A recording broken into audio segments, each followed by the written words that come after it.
Hey guys, welcome to Heart to Talk, the podcast. I am the host and creator, Theresa Cesare. My intention for this podcast is to deliver to you wisdom, inspiration, and consciousness through solo episodes and conversations amongst insightful people. It is my greatest honor to bring to you talks that come from the heart.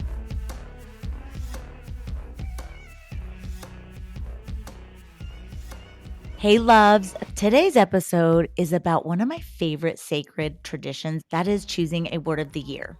We're opening this year not with pressure, performance, or limits, but authenticity, heart-centered intention, and infinite possibilities, positivity, and abundance for our lives. Every year, I, along with some of my main girls, choose a word of the year, reflect on what life has taught us, and anchor into who we are becoming. And this year, I get to bring back my girl Lacey to do it with you in real time. Lacey and I have been doing life together for over 18 years. She's a powerful leader, writer, speaker, mother, and her voice and story is such a gift to this community and world. In this conversation, we're going to revisit the words we chose last year, talk about how they quietly shaped our decisions, what stretched us, and what we're ready to step into in the next year. Then we'll share our new word, the heart-centered word of the year that will guide our prayers, our boundaries, our vision boards, and the way we show up in 2026. Welcome back to the podcast. So happy to have you. I'm so excited to be back. I feel like I'm home. Just kidding. Welcome back home, honey. We have this word of the year practice that has been so powerful in living intentionally, attracting what we want, becoming who we want, and all of that. Before we dive into our words from last year, our words for this year, and just reflections of our year, could you share with this audience who hasn't listened to you on the podcast before a quick who you are, a quick little story of Lacey? Who I am. Well, once upon a time, just kidding. Once upon a time, there was a girl. In a land far, far away. My story is pretty simple. I grew up in Tucson, born and raised here, fell in love at an early age with somebody who we basically grew up together, had 3 kids together. And he had his challenges. He was born an addict, died an addict. And so, unfortunately, his life ended a lot earlier than what we both had wanted and left me with 3 kids to figure out the rest of my life. And that was probably the most altering, life-changing event where I think we all have those moments, whether it's like a death or something that happens in our life where you have to stop and really just evaluate yourself and life and where you're at and what it is and how you want to move forward. And so that was like a point in my life where I just really had to stop and look at myself and ask questions, like really hard questions, and make changes. And then I started this whole journey of living in my freedom. And what did that mean? And what did that look like? And really how I could help other people in a sense of just not being judgmental and really looking at people as humans, and that we all go through life and face different barriers, but there's also hope on the other side. And it doesn't matter where you're coming from or what your background. And so I get to do that in my personal life and even in my job where we get to help other people and we don't judge people. We don't look at people for where they come from. We are there as service and really want everybody to succeed on whatever level their journey is in life. And so it's been a really fun and interesting journey, and it really has taught me that I have a choice. I think sometimes we all are like, we're dealt with these cards in life and we're like, well, it's over, whatever. But life is a choice. And for me, it's a choice to be happy. You have a choice to either be sad or you can move on and be happy. And for me, I choose happiness every day. And I'm just like so excited to live and be here and wake up every day with my babies and just look at the gratitudes in life and the things to be happy about rather than what's gone wrong. Because it's so easy to look at what's gone wrong and just live in my own personal freedom and try to help others as well. I love that. And it's been so powerful to watch you in all those seasons. I think it was 2 years ago, we did a Word of the Year episode with Annette.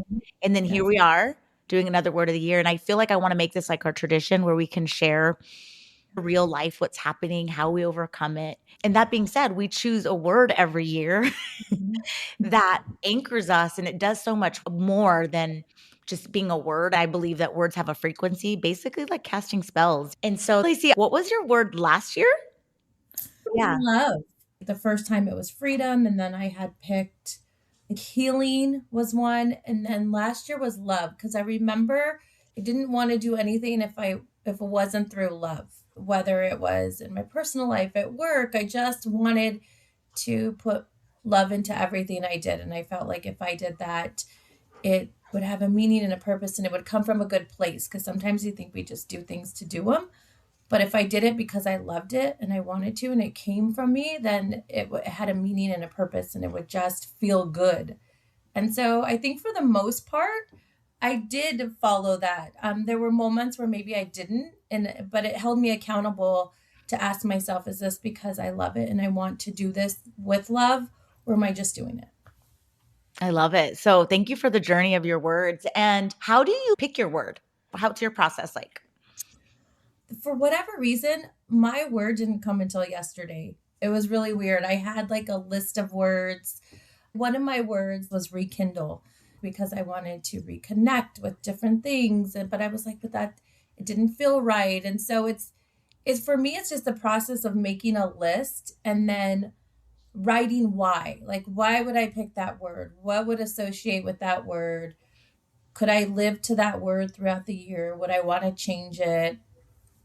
And so it takes me a minute. I don't always know my word right away. I think it always could because like I'm always last minute. So I think Last minute Lacey. this is lazy. So it takes me a minute, but I also always want to do things like authentic, and I don't want to just pick a word because I need to pick a word and it's the new year and I feel like I got to pick a word. I won't settle on a word till I know that it's something that's going to fill and that I can hold myself accountable throughout the year. I love that. It's like, what makes your whole body be like, and for me, I always like picking a word of the opposite energy that I'm in. Mine was all in last year. I had a mantra. Remember? Yes. Because I felt like I wasn't all in on just all in on being available to receive love, all into my business. And go Yes. figure, it takes a whole year. I claimed that all in energy. I attracted love. My relationships with my kiddos were like next level, like so deepened. And then I'm all in on my business Yes. in All in. 2026. And so it's powerful because the word can literally be like your filter and really guide you subconsciously. And you don't want to like pick something because you feel like you have to. Like, even if it takes you till February, or maybe you try on a word. I remember I was telling you, I was like, girl, okay, my word is courage. I was like, my word is courage. And then I was like, no. And then the next week I was like, it's actually not courage. It's emerge. I'm emerging. And then I would pick different words until like you just know when you don't even second guess it. When it's not your word, that love for it or the vibration that it sends your body immediately goes away. Okay, my word of the year is me. Like I know if I don't choose me in the morning to go work out and I choose because I just want my kids don't want me to go work out, I'm going to feel icky later on because I didn't do that. And so I'm going to be grumpy. I'm going to go to work and not be the full version of me as if I had woken up and gone. And so I just have to do things for me unselfishly so that I can be the better version for my kids, for work, for my friends, as a daughter. And so this year, everything I do, I'm going to ask myself, is this something I want to do? And if I don't want to, I'm not going to do it. We're so used to making a decision or choice to not disappoint or to prevent someone being mad. So we naturally bend over backwards, sacrifice what we really want. And I think that's who we are. We're so go with the flow, accommodating. But at what point do you over accommodate to where you don't even have your preferences? And that's powerful to have preferences into what you want. Because really, like you said, when you do what you want, you're going to be the happiest version and you're going to Right? feel in alignment. Or even like simple things like going to eat. Like sometimes if I'm with my boyfriend, he'll be like, where do you want to go eat? I don't know, like whatever you want. But maybe there's something I really want to do, but I know like maybe he wants to eat healthy and he doesn't want that. So I'll just like, okay. But now if I want pizza, and he doesn't want pizza, I'm going to say I want pizza. You know what I mean? And it's I not love like it. that he would ever be like, no, but it's just that I'm going to choose things that make me happy. And if I have to compromise and say, well, let's go somewhere so you can have a salad and I can have pizza, then that's what I'm going to do. And I think for a lot of people, sometimes we feel selfish, or sometimes we feel like I got to do it for my kids, or I got to say yes because I want to make them happy. But ultimately, what happens is you start internalizing these things and you hold it. And then later on, it comes out different ways. And so for me, I think that I do a lot of compromising to avoid just certain situations. And so instead of doing that, I'm going to ask myself, is this for the benefit of me? And is it going to later come out in a different way? Or am I going to be angry and take it out on my kids and like be in a bad mood all day because I didn't make a choice for me earlier? So yeah, so like I was just thinking and I'm like, you know what? No, like this year is me. And it doesn't just benefit me, it benefits everybody. Because if I'm happy and healthy, I'm going to be a better friend, a better mother, a better girlfriend, a better daughter. And I'm like, wow, like I don't even know why I've never thought of that word, because I could choose happiness, but what does happiness mean? If I choose me, happiness is incorporated in there. I think one of the words I had was align, but I mean, if I choose me, I'm going to align everything else. And so I think one of the biggest thing was like, for me, like I've made peace with a lot of things, but now I just want to heal a lot of things.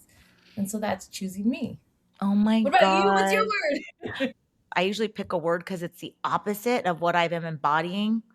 So I have really had felt limited in so many ways, like limited in being able to date, being after divorce, limited in time to be a creator and do the work that I do with my business, limited in honestly, money's big, the scarcity thing. Like I lived in a season where it was like such a rebuilding. And so the traumatic nights of, oh my God, how am I going to make it? So then when I started to do really well, I almost still lived in that not enough scarcity, limited. I can't go to that. I can't do that. So I almost like lived in that limited story of like limits of traveling, limits of what I can do, where I can be, like in all areas, from big things to little things. So I was like, no, nothing's going to limit this, my time, my location, what I can create, limitless income coming in. So I'm in the energy of limitless. I'm not going to put a limit on myself anymore. And I already feel the shift. It's shifting you already. If there's anybody that's going to do it, it's you. I've seen it. I've seen it. I mean, Lacey's been a witness of my powerful manifesting, let's just You say. are limitless for sure. I love that. Because I always know that no matter what, if anybody's going to do it, you do it. And I think you do it because you believe it. And I think that's where a lot of people suffer in following whatever path they want to go, because they truly don't believe they can get there yet. But you have to believe it first before you can convince Yeah. anybody else. You're right, And you're right. so you've always believed that you're going to be okay, even in moments where you're scared, or there's things that need to get done. In your soul, you believe the outcome is going to be what you need it to be. And if you don't follow what you want to do, you're not choosing you, and then you always sit with it. And so I know if anybody's going to do it, girl, I've seen it. You can do it. You pull mountains out of water. Like, I don't know how you do it, but you do it. And Oh, it's amazing. And so like, I think your word limitless is truly something that embodies you, especially this year. yeah, it's the limitless year, and it's really taking that word and placing it into the spaces and places that I wanna expand. So what would you say is the biggest wins of the year? What was your I win? think my win is I have not let anything take me down. I can see that there is a reason for everything. So through every, and I don't want to say obstacle, through every lesson this year that's happened, I've learned there is a reason. And I might not ever know that reason, but there's a reason for everything, and there's a lesson in that. And I just need to take it and know that my path is going to be fine. Like I'm going to work out, and there might be some tears, there might be some heartache, there might be some like frustration, but if I can always see that there is a reason and there is something better coming, then I know I'm going to be okay. And that's been my biggest win this year, is that knowing through every single thing, I have not let anything take me down. Like there's just nothing that's going to impact me in a way that I'm going to fall. I love that. I've seen it. I've witnessed it. And it's so powerful to see, like, you just rise. You rise. And that's the thing. I think like we all, like, stuff is going to happen. Like things are going to happen either really small or really big, like life changing. And so you have to handle it and you have to be able to move on past it. And for me, that's like my biggest thing I want to teach my kids, is that little things are going to happen and life changing things are going to happen, but you can't sit there in that moment for too long. You have to get up and keep going. And so I've seen my kids, and that's also been a win. Like when things happen, yes, it's a moment to be sad, but then you have to find a reason to get up and keep going.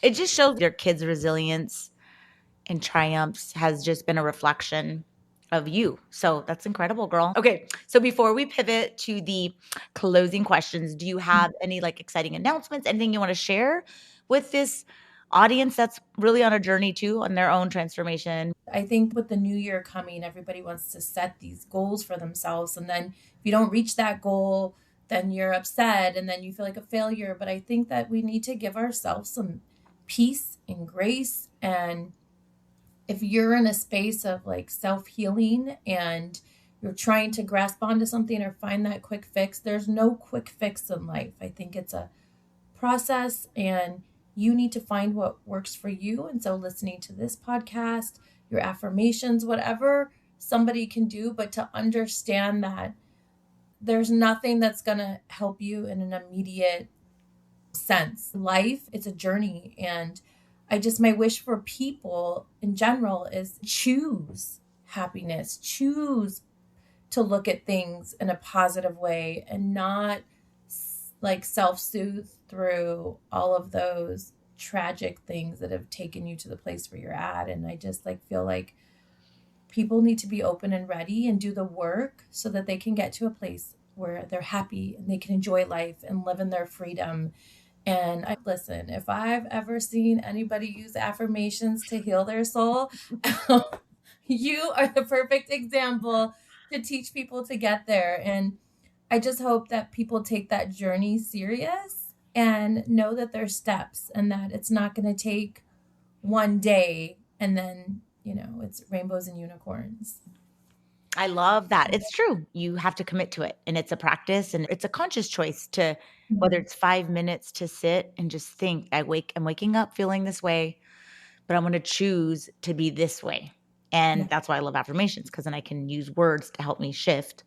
Or maybe it's going for a walk, or maybe it's writing, or it's listening to high vibe music, or listening to someone else. Whatever it is that's going to get you there is just powerful. And it changes everything. Like it's what you do today is really going towards your future self. I'm going to pivot now for Okay. the ending question. So, what is your favorite affirmation? Okay. So my favorite affirmation is, I am a powerful manifester and author of my own reality. Ooh. So I just believe if I want something, I can say it, but in that, I also have to do it. Like I can say, I am open to love, but then if I don't accept it when it comes or give it a chance, then I'm not acting on it. And so if there's something I want, if I want to take the department to the next level, I can say it, but then I'm also the author to act on it. Like I have to do the actions to get there, and those steps I'm manifesting to get me there. So I think part of affirmations is saying it and believing it, but also acting on those words that you're putting out there. And so, yeah, I think that like if I am truly in it and saying it and putting it out there and every day, like I believe this, or writing it down, saying it out loud, it's going to come to me, and then I can act on it and see it more. And I think sometimes when you're constantly saying those affirmations or believing, you see it more. Like you see, oh my gosh, this is what I asked for. This is what I've been saying, and it's right here. Sometimes if you just say it and you're not really connected with it, it may come to you, but it might pass you because you weren't there yet. Yeah, I love it. Like knowing how to manifest something, but hold it. And the last question, what makes you laugh? Once somebody knows me, and like if we're having a serious conversation or in a serious setting and I start laughing, it's a nervous laugh. It's not because I'm trying to be inconsiderate or disrespectful, but I have this nervous laugh I cannot control. And so I think people close to me know that now. And so they still with it.